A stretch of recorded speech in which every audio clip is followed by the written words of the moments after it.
I'm a big fan of action movies, always have been, and when I was a kid I accumulated a large collection of toy guns. I still have them somewhere, actually.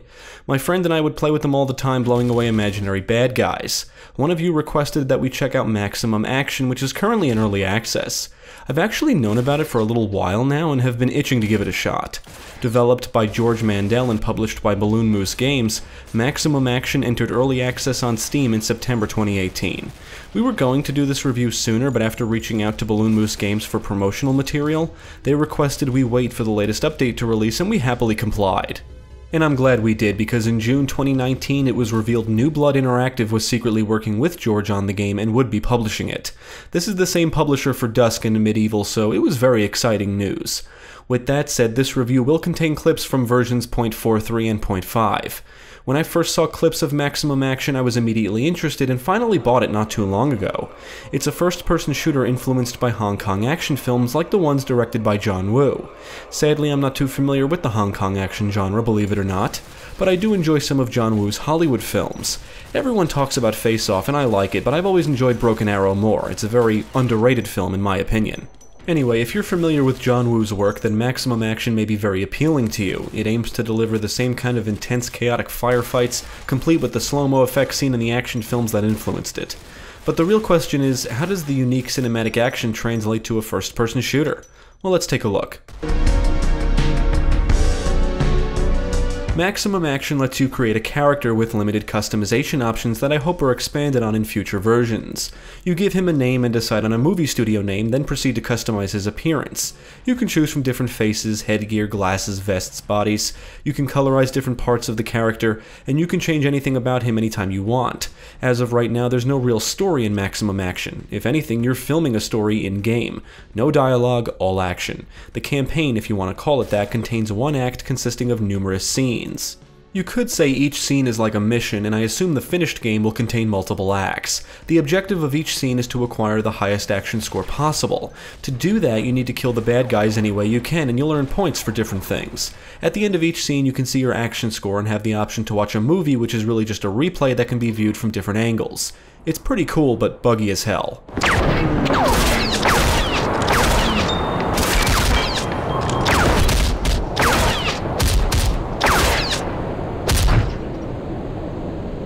You can run, jump, dive, crouch, slide, and pick up and throw objects. The game includes a mechanic called Action Time, where time briefly slows down, allowing you to easily kill enemies and avoid gunfire, and you can regain time through movement. You can activate Action Time at the press of a button. There are many weapons at your disposal, which are usually littered about the environments, along with ammo and medkits, which restore health. Weapons will be dropped by fallen enemies, and you can dual-wield any two weapons, which is really cool. If holding just one, you can aim down sights. Some weapons are equipped with suppressors, others have laser sights, one has a grenade launcher, and I would love to see more attachments and even weapon customization options added in future versions. There's multiple handguns, submachine guns, assault rifles, and shotguns among some other types, and you can also throw grenades. If you're low on ammo, you can always rely on your fists and kicking, which is a great way to keep enemies at bay. You have to pick up and drop or throw weapons manually, but you can throw them at enemies, and you can knock the weapon out of an enemy's hands and then grab it while it's in midair.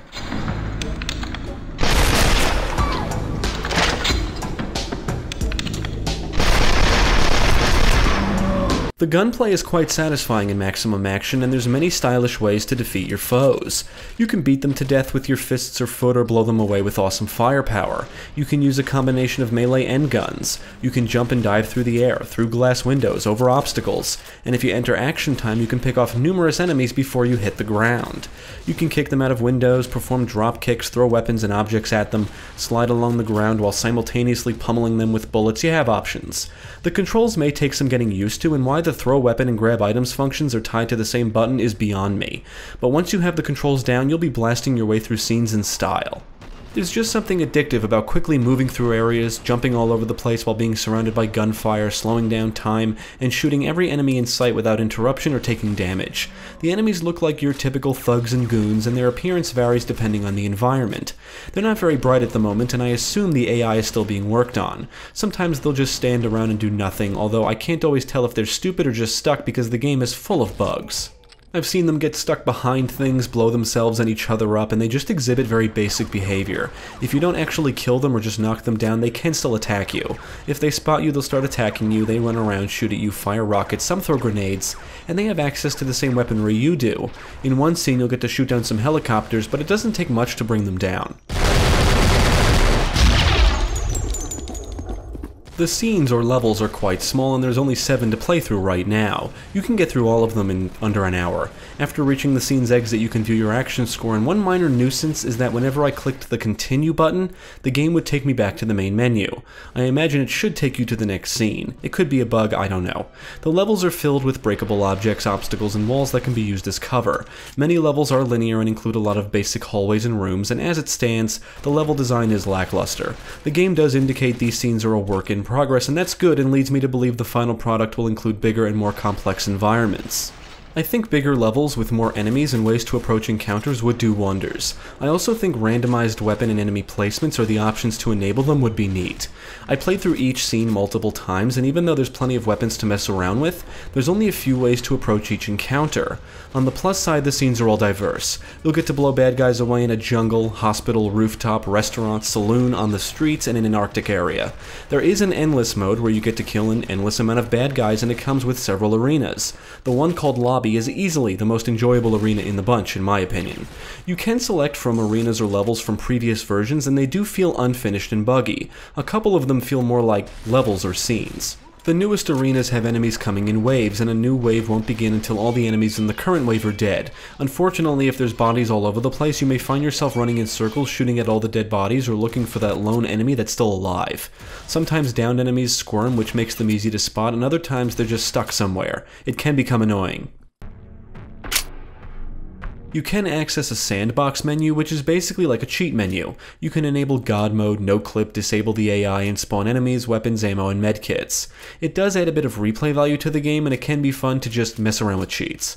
There is a level editor called the Scene Creator, which allows you to create scenes and arenas. It's actually pretty user-friendly. You can create any kind of layout and place objects, walls, weapons, and enemies wherever you want. Unfortunately, you cannot create anything that matches the aesthetics of any of the official scenes, and it just feels very limited at the moment. But if you're looking for more reasons to keep playing because the official scenes just aren't enough, then the Scene Creator and custom levels should suffice for right now. There's a nice guide on Steam that goes through how to make levels and includes a link to a bunch of custom ones. The latest version of the game added Steam Workshop support, and New Blood promises that the game will support more mods other than just custom levels.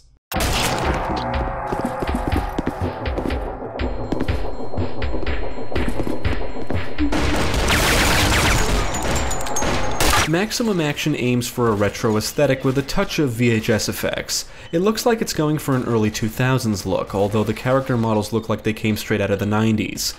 Maybe it's going for the GoldenEye or Perfect Dark look, but with its own visual flair. I find it hard to pinpoint an exact era. Character models are blocky, there's a lot of clipping, and some environments do appear rather bland. I do like the look of the weapon models, and the ragdoll animations are just one of the reasons why the combat feels so satisfying, but they're also wonky as fuck right now, which can sometimes produce comedic results. Each scene has its own motif, which keeps the game visually interesting, and some of the details and gore effects help to make the action feel intense. You have full body awareness, you can dismember enemies, body parts will fly through the air from explosions, bullet impacts can result in explosive puffs of blood, blood will spray out of bodies and splatter onto surfaces, bullets will rip through parts of the environments, particles will fill the air, and it's all just sublime. From what I heard so far, the soundtrack contains pretty catchy tunes, some of which remind me of James Horner's scores from 48 Hours and its sequel. Not every scene is accompanied by music at the moment, but the soundtrack is off to a great start. The sound effects for the weapons are great, they have a nice punch to them. Sometimes you can hear baddies groaning in pain when they take damage, but there's not a lot of voice work at all. I would love to hear more screams and shouting during firefights. On the technical side, Maximum Action is just a mess in its current state.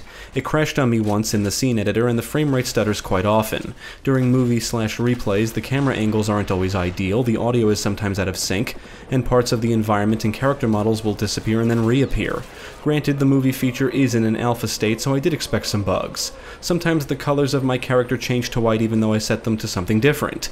Every now and then my character's hand would appear as if he's holding a gun even though he's not, and the only way I could fix it was by restarting the scene or arena.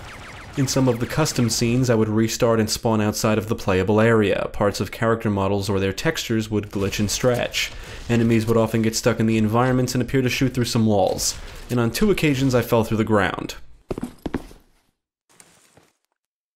I love maximum action. I love the entire concept of this game. The fast-paced action, movie studio aspect, arsenal, and its ties to the action movie genre make for an excellent time. But in its current state, it's in desperate need of some serious polish and bug fixes. It's often janky, and you can easily spot issues almost anywhere you look. Despite all this, and the lack of content at the moment, maximum action is still a lot of fun. The core gameplay is phenomenal, and the satisfaction gained from quickly and seamlessly moving through areas and blowing away enemies is addictive, and I was always left craving more. I was actually getting frustrated at the short levels. I just wanted to keep going. When you have the mechanics down and get into a rhythm, it's just hard to stop playing. I do think the current scenes need a bit more love, and I'm assuming any future acts will add more scenes with hopefully more complex level designs. I do hope for better enemy AI and difficulty options to be added in.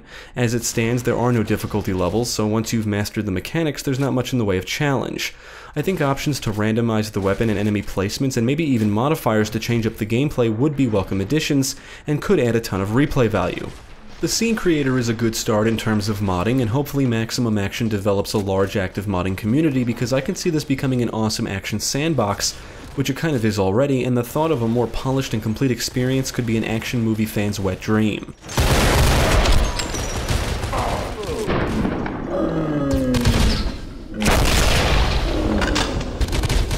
I would recommend Maximum Action to fans of action films and games, but you may want to wait for more updates or the final release. At the moment, it's got a lot of glaring technical issues and is lacking in content, but if you think you can get past these things, then go for it. Otherwise, I would suggest you wait. It is an early access game, so taking the chance on it now only for it to be abandoned in the future would really suck. And that would be a shame because the core gameplay in Maximum Action is fantastic. It appears to be a long way off from being finished, and we can only hope the developer keeps at it. It's an excellent fast-paced shooter that so far does a great job of capturing the intensity of the chaotic action seen in the films that influenced it. It just needs more. The finished product could very well be one of the most enjoyable first-person shooters of the modern era.